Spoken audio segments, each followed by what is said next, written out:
안녕하십니까. 3월 2일 저녁 김경국 TV 시작하겠습니다. 탄핵 반대 집회에 압도적으로 밀려버린 3.1절 집회 이후 민주당 내부 분위기가 어수선합니다. 그도 그럴 것이 이재명이 직접 나서서 집회 참여를 독려했음에도 불구하고 성적표는 초라하기 짝이 없었기 때문입니다.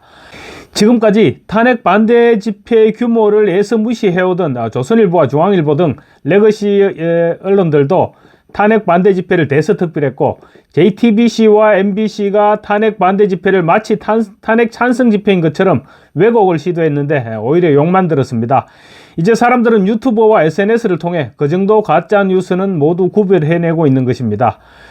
그러자 민주당 내부에서는 3.1절 집회를 놓고 헌법재판소 최종 선고에 영향을 끼칠 수 있지 않겠느냐, 이런 우려가 터져나오고 있는가 하면, 심지어 이재명이 아니었더라면 탄핵 찬성 집회가 이렇게 엉망이 되지는 않았지 않겠느냐, 이런 말까지 터져나오고 있는 실정입니다.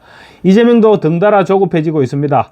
해도 될 말과 해서는 안 될 말조차 지금 구별하지 못하고 있는가 하면, 당내에서는 완전 국민 경선제 요구가 이제 분출하기 시작했습니다. 그런가 하면 기대했던 40여 헌법재판관 임명이 지금 물 건너가는 분위기가 감지되고 있음에도 최상목 대통령 권한대행에 대해 탄핵이란 말을 입에 올리지 못하고 있습니다. 총체적 난국입니다. 이재명 입장에서는 마음대로 되는 일이었고 아마도 불면의 밤이 이어지고 있지 않겠나 싶습니다. 3.1절 집회는 예상대로 탄핵 반대 집회가 압도했습니다. 이재명은 직접 나서서 탄핵 찬성 집회 참여를 독려했습니다. 그렇지만 낯을 들지도 못할 정도로 인원 동원에 실패했습니다. 너무나 압도적인 기세에 밀려서 민주당 내부에서조차 헌법재판관들이 흔들리겠다, 이런 말이 나오고 있다고 합니다. 어제 집회 시작 전에 민주당의 갤러리에는 왜 이렇게 집회에 참석하지 않느냐, 대표님도 직접 나가 계시는데 이렇게 참석률이 저조하면 어떻게 하느냐, 이런 내용의 독려글도 올라왔습니다. 그렇지만 전혀 도움이 되지 않았습니다. 동원을 해서 끌어모으는 집회와 자발적으로 전국에서 몰려드는 집회, 어차피 비교 대상이 아니죠. 비교 대상이 아니었기 때문에 게임조차 되지 않았습니다. 그러자 민주당은 당혹감을 감추지 못하고 있습니다. 그렇지만 이재명 일극체제이다 보니 당원 모두가 이재명만 바라보고 있고, 또 이재명과 지도부는 내놓을 해법이 없고, 그런 상황이 지금 계속되고 있는 것입니다. 3.1절 탄핵 찬성 안국역 집회에는 이재명을 비롯한 민주당 현역 국회의원 130여 명이 참석했습니다. 의원들 한 명당 버스 2대, 그러니까 100명 정도씩만 동원해도 13,000명입니다. 그런데 경찰 추사는 18,000명에 그쳤습니다. 결집역에서 자유우파 진영과는 비교조차 되지 못했던 것입니다. 민주당이 안국역 일대에서 집회를 가진 것은 물론 광화문이 대국본에 의해서 집회 장소를 선점당했기 때문이기도 합니다. 그렇지만 헌법재판소 인근이라는 점도 고려한 장소 선택이었습니다. 헌법재판소 인근에서 대규모 집회를 열어서 헌법재판관들을 압박한다, 이런 계산도 있었던 것입니다. 그렇지만 압박은커녕 반대로 겨우 그 정도여서 이런 비아냥을 들을 판입니다. 그래서 이 대표가 마이크를 잡고 아직 내란은 끝나지 않았다면서 윤 대통령 파면을 촉구했지만 울림은 전혀 없었습니다. 오히려 인근 광화문 집회의 함성 소리가 탄핵 찬성 집회 장소까지 울려 퍼지면서 분위기를 더욱 위축시켰습니다.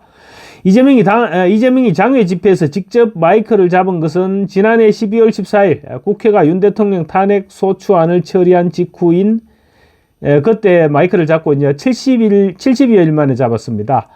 이재명은 전날 자기가 직접 마이크를 잡고 연설할 것이라면서 지지자들에게 참석을 독려했습니다. 이재명으로서는 자기가 연단에 올라서는 자체가 지지자들의 참석을 이끌어내지 않겠느냐, 이런 회심의 카드로 생각했던 것 같습니다.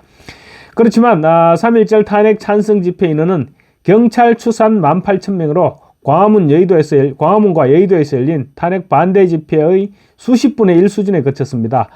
드론으로 촬영한 집회 현장은 바로 옆의 광화문 집회와 비교할 때 정말로 초라하기 짝이 없었습니다.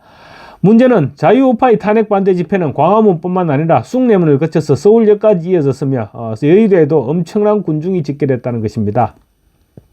자유우파 진영의 기세에 눌린 민주당 황정아 대변인은 막가파식 결사옹이다, 이렇게 집회를 깎아내리기도 했지만은 완전한 패배 선언이었을 뿐입니다.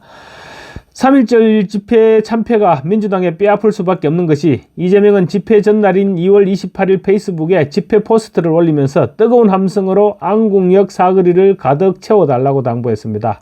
또 집회 당일에도 답은 광장의 함성 속에 있다면서 참여를 또 독려했습니다. 그렇지만 지난해 11월 선거법 위반과 위정교사 혐의 1심 선고를 앞두고 그때 집회 독려 때와 마찬가지로 이재명의 호소는 전혀 먹혀들지 않았습니다. 딱 그때 그 수준의 당원들 정도만 참석했을 뿐입니다. 동원한 인력 이외에 자발적인 참여는 아마 한 사람도 없었지 않겠나 싶습니다. 그러자 민주당 공보국은 탄핵 찬성 집회 추산 인원을 10만 명, 경찰 추산 규모의 6배가 되는 10만 명 규모다. 이렇게 뻥튀기해서 직접 발표하기까지 했습니다. 집회 참패가 그만큼 아팠다는 말이죠. 민주당 관계자는 이 대표를 필두로 한 총력전에서도 기세가 눌렸던 것은 사실이라고 인정을 했습니다. 민주당 지도부 관계자는 경찰이 탄핵 찬성 집회 참석 인원을 과소추계하는 경향이 있다고 주장했습니다. 또 남 탓입니다. 여론조사 지지율이 떨어졌을 때는 여론조사 기관을 탓했죠. 그러더니 이재명의 형수 욕설이 막 또 다시 퍼져나갈 조짐을 보이니까 카톡과 유튜버 탓으로 돌리면서 카톡과 유튜버 검열을 하겠다는 것이 민주당과 이재명입니다. 이번에는 또 경찰이 과소추계했다고 주장하고 있는데 오히려 민주당 집회는 경복궁역과 안국역에서 순차적으로 열렸던 집회 연인원 수를 모두 합쳐서 과대추계한 측면이 오히려 과대추계한 측면이 없지 않습니다. 그리고 지금 경찰이 과소추계를 한다면 민주당일까요? 자유우파 집회일까요? 말도 안 되는 핑계를 지금 대고 있는 것입니다. 이처럼 탄핵 반대 집회의 수적 우위가 압도적인 것으로 확인되니까 야권 일각에서도 윤 대통령 탄핵 심판 결과에 악영향을 미치지 않겠느냐 이런 우려가 이제 드디어 터져나오기 시작했습니다. 중앙일보는 익명을 요구한 야권 관계자의 입을 빌어서 8년 전 박근혜 전 대통령 탄핵 당시에는 장외 집회는 물론 탄핵 찬성 여론도 탄핵 찬성 여론이 압도적으로 높았다. 그런 여론이 헌법재판소 판결에도 일정 부분 영향을 미쳤을 것인데 이번에는 예상 밖의 흐름이라 우리도 안심할 수는 없다 이렇게 말한 것으로 전했습니다. 특히 야권 일각에서는 총동원령 실패의 원인을 이재명에게 돌리는 분위기까지 감지되고 있습니다. 이재명의 온갖 범죄 행위들과 거짓말들에 대한 반감으로 중도층의 반 이재명 정서가 팽배해 있는 것은 사실이죠. 그런 부분을 지적하면서 그 같은 정서가 탄핵 찬성 집회의 열기를 끌어올리는데 장애 요소로 작용하지 않았느냐 이런 지적도 나오고 있는 것입니다. 민주당의 한 중진 의원은 중앙일보와의 통화에서 이 대표가 직접 참석을 독려했음에도 이 정도밖에 모이지 않았던 것은 결국 이재명 대표에 대한 절대적 지지가 높지 않다는 것 아닌가. 현재 야권 지지율 1위 후보가 이재명이 아닌 다른 사람이었다면 상황이 달랐을지도 모른다고 말했다고 중앙일보가 보도했습니다. 실제로 많은 여론조사에서 서울에서 특히 이재명과 민주당의 지지율이 낮게 나오고 있는 것도 사실입니다. 지금 이 상황이라면 이재명이 선거법 위반 항소심에서 유죄를 선고받게 될 경우 분위기는 훨씬 악화될 것임을 예상할 수 있을 것 같습니다. 정말로 이재명이 참석한 탄핵 찬성 집회는 바로 옆의 광화문 광장의 수십만 명에 비교하면 초라하기 짝이 없는 규모였습니다. 이재명은 어제 집회에서 미사 예고가 잔뜩 들어간 국민 승리의 위대한 역사라는 제목으로 10여 분간 연설을 했습니다. 그렇지만 어떤 언론도 주목하지 않았습니다. 그런데 마음이 급해서 그랬는지 이재명이 또 이상한 말을 해서 구설수에 올랐습니다. 없는 말을 만들고 이상한 말을 꾸며서 하다 보니 늘 펑크가 나는 것입니다. 이재명은 어제 준비한 연설에 앞서 인사말을 하면서 아마도 12.3 내란의 밤이 계속됐더라면 저는 연평도 가는 깊은 바닷속 어딘가쯤에서 꽃게밥이 되고 있었을 것 같다. 여러분이 함께 목숨 걸고 싸워주셔서 여러분과 함께 마음을 나누게 됐다. 살아있어서 행복하다고 말했습니다. 왜 하필 연평도입니까? 연평도 꽃게밥이라는 말이 거의 쉽게 해서 되는 말입니까? 연평해전에서 산화한 우리 장병들을 생각한다면 어떻게 꽃게밥이란 말을 그렇게 아무렇지도 않게 내뱉을 수가 있습니까? 도대체 정신이 있는 사람인지 묻지 않을 수 없습니다. 또 굉장히 급박하고 위급한 순간을 보냈다는 듯이 얘기했는데 그는 어느 누구 한 사람 다친 사람이라도 있었습니까? 하다못해 군경이 체포하려고 흉내낸 사람이라도 있었습니까? 그런데 이재명은 혼자서 연평도 바닷속으로 수장이 되니 어쩌니 이따위 말들을 꾸며냈던 것인데 이런 말들이야말로 바로 선동이 아니고 무엇이겠습니까? 어떻게 상상한다는 것이 모두 그렇게 살벌한 생각만 하는지 모르겠습니다. 이재명의 언어는 항상 그랬습니다. 총 맞아 죽고 칼 찔려 죽고 몽둥이로 맞고 그런 폭력적인 내용들을 동반하는 것이 아마 본인의 천성과 관계가 있지 않겠나 싶습니다. 또 지지자들에게 목숨 걸고 함께 싸워줬다고도 말했는데 이게 무슨 멍멍이 소리입니까?